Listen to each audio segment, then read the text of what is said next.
এই পর্যায়ে আমরা দেখি কীভাবে খুব সহজে ট্রান্সফর্ম ব্যবহার করে ইফেক্ট মেনু ট্রান্সফর্ম থেকে ব্যবহার করে এই ধরনের একটা লোগো তৈরি করা যায়। দুঃখিত, ট্রান্সফর্ম না, এটাকে আমরা ব্রাশ দিয়ে ব্যবহার করে করেছি, কিন্তু ট্রান্সফর্ম দিয়ে আমরা লোগো তৈরি করে দেখাবো পরে। এটা ব্রাশ দিয়ে বানানো হয়েছে। এটা করার জন্য দেখি আমরা কয়টা লাইন নিছি, 1 2 3 4, তাহলে এখানে 4টা জাস্ট এরকম নিয়ে নিতে হবে। আমরা 5টা নিছি, তা 5টা দিয়ে বানাবো। এইভাবে কিভাবে বানালাম এটা দেখাই আমরা প্রথমেই আমরা একটা নতুন পেজ নিয়ে নিলাম, 600x600 পিক্সেল, 72 রেজুলেশন, আগের মতো লোগো সাইজে। এইবার কিছুই না,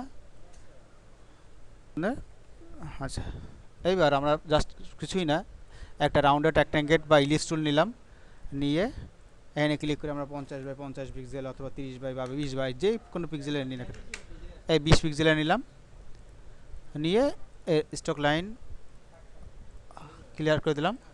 এবার যে কোনো একটা নিলাম, আমরা আগের দিনও দেখাইছিলাম আপনাদের। এই কোণা নিয়েছিলাম, পরে লিখলাম হচ্ছে ইফেক্ট থেকে ডিস্ট্রেস থেকে ট্রান্সফর্ম থেকে আমি কয়টা কপি বানাবো সেটা এখানে লিখে দিই। সে আমি নিলাম এখানে 5টা কপি। প্রিভিউ, কপিটা কোথায় হবে? আমার বাম সাইডে বাড়বে, তাই না? এই অ্যাঙ্গেলে বাড়লো 100x100 180, এই দেখেন বাড়তেছে। হ্যাঁ, আচ্ছা, এখানে 5টা কপি নিছি না, এটা উপরে বাড়তেছে, এটা আমার 0 থাকবে,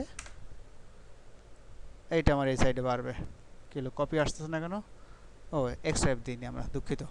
রিফ্লেক্ট এক্স, হ্যাঁ, এক্স ওয়াই জানেন তো, শূন্য আছে এক্স, আর উপান্য আছে উপর দিয়ে, সেটা আছে ওয়াই। উপর থেকে যা নিচে নেমে আসে এটা আছে ওয়াই, আর ডান থেকে বামে যেটা চলে যায় এক্স।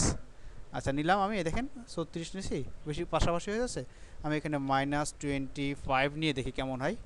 হ্যাঁ, ঠিক আছে, মনে হচ্ছে, ওকে করে দিলাম, হয়ে গেল একটা তৈরি। এবার এটাকে আমি অবজেক্ট অ্যাপিয়ারেন্স করে দিলাম, সবগুলো বেরিয়ে গেল। ডান বাটনে ক্লিক, আনগ্রুপ করে আবার একটাকে দিয়ে আমি আরেকটা বানাই ফেলি। ইফেক্ট, ডিস্টর্ট, ট্রান্সফর্ম থেকে আবার এটাকে 180, এটাকে এক্স, এখানে আমি 5টা দিছি, এবার মনে করলাম যে এখানে আমি 10টা দেবো। হ্যাঁ, আবার একইভাবে -25 দিছিলাম মনে হয় আমি, তাই না? প্রিভিউ করি, এই দেখেন বেড়ে গেছে, তাই না? এবার এখান থেকে কিছু অংশ কমাই দেবো।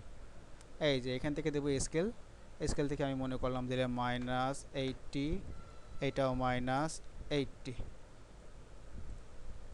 কি হলো, উল্টো হয়ে গেছে। এই যে অনেক বেশি দিয়ে ফেলেছিলাম। এই 91 দিয়ে দিই, মাইনাস না হবে আসলে, প্লাস, উল্টো সাইডে চলে আসছিল। ওকে, আর কিছু নেই। 80তে কম মনে হচ্ছে নাকি? আচ্ছা, এইটা আমি 85 দিয়ে দেখি কেমন লাগে। পুরোটা ডিপেন্ড করবে হচ্ছে আপনার চোখের উপরে কেমন লাগছে দেখতে। এই থাকলো, ওকে, শেষ হয়ে গেল। এবার এটাকেও আমি জাস্ট অবজেক্ট এক্সপ্যান্ড অপারেন্স, হয়ে গেল তৈরি। এবার যেটা কাজ করতে হবে, এই একটা বানাইছি না, এটাকে আমি আর কয়টা বানাতে হবে? নিচে 5টা বানাতে হবে। তাহলে এইটা আমি আবার একইভাবেই বানাই, এই জায়গা দিয়েও বানাই, নিচে বানাবো, তাই না? তাহলে আমার ওয়াই দিলাম, কয়টা লাগবে? 5টাই লাগলো ধরেন। প্রিভিউ, এইটা না, এটা 0 হবে, নিচেরটা আসবে কইসাই 0, এবং বাড়বে হচ্ছে নিচে।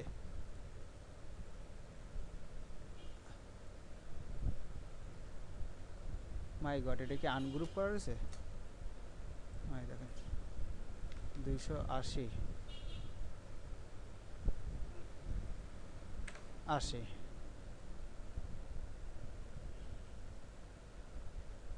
270। ও, এই জন্যই এরকম ছড়ানো ছিটানো, তাই তো বলি, ছয় সিটে আসতেছে। আচ্ছা যাক, ওলিভার নিলাম না আমি, একটা হয়েছে, জাস্ট দুটো করে পিছনে দিয়ে দিলাম, এই দুটো করে পিছনে, দুইটা, যেভাবে দেন না কেন এইভাবে দেন, ট্রান্সফর্ম দিয়ে দেন, হয়ে গেছে 5টা। 1 2 3 4 5, কিছুই না, এটারে বিরাস বানাই দেবো আমি এখন। বিরাস কোথায় থাকে? এই যে বিরাস আছে, এই ধরে টেনে দিলাম, বিরাসের ভিতরে চলে গেল। যে কোনো কিছুকে বিরাস বানানোর নিয়ম এইটাই, যাই বানান বিরাস, এবার ধরে বিরাসের ভিতরে ছাড়িয়ে দেবেন।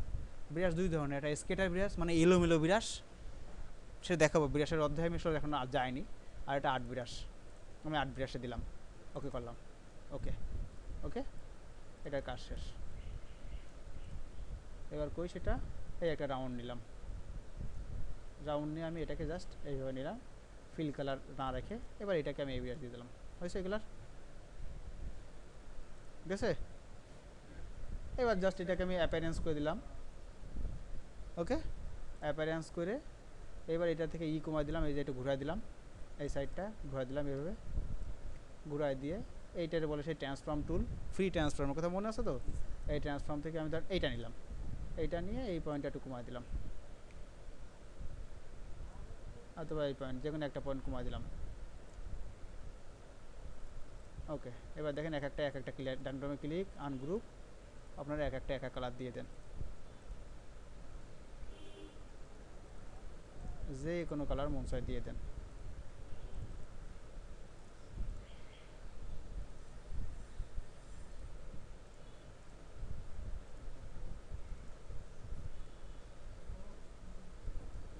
কঠিন কাজ ছিল তাই না?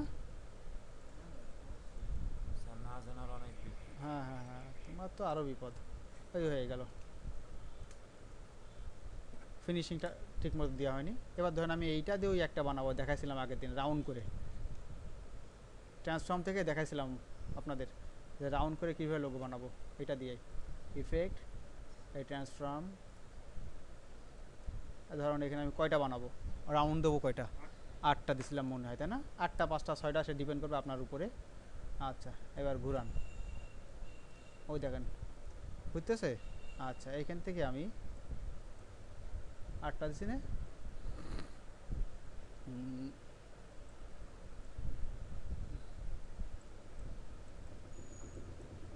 এটা 0ই রাখি, মাইনাস কই, এই মাইনাস।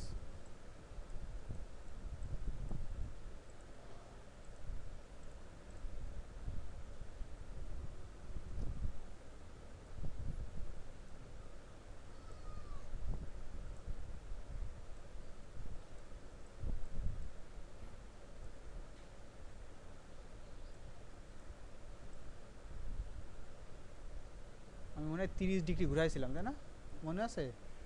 30 ডিগ্রি না কয় ডিগ্রি ঘুরাইছিলাম, আচ্ছা যা ডিগ্রি ঘুরাই না এখন, এখানে 30 ডিগ্রি দিয়ে দিই, 30 20 25 যা দেবো দিই, 30ই দিলাম। এবার আমি একটু বড় করে দিই আস্তে আস্তে। হ্যাঁ স্যার কী অবস্থা হয়ে গেছে তাই না?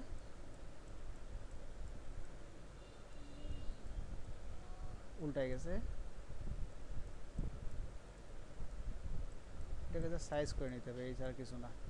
8টা দিছি, 30 ডিগ্রিতে হচ্ছে না মনে হচ্ছে, আর একটু ঘোরাতে হবে। এই দেখেন 36 ডিগ্রি,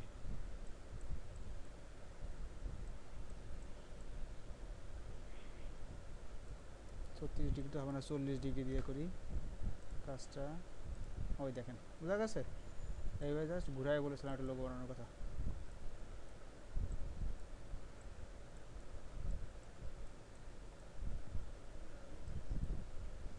এই দেখলাম হয়ে গেছে। এবার ইফেক্ট, সরি অবজেক্ট, অ্যাপারেন্স, এই আনগ্রুপ। এবার যার মন চায় তার আপনি এক এক রকম কালার দিয়ে দেন। আমি দেখাইছিলাম মনে হয় 4টা না 5টা দিয়ে, ওকে।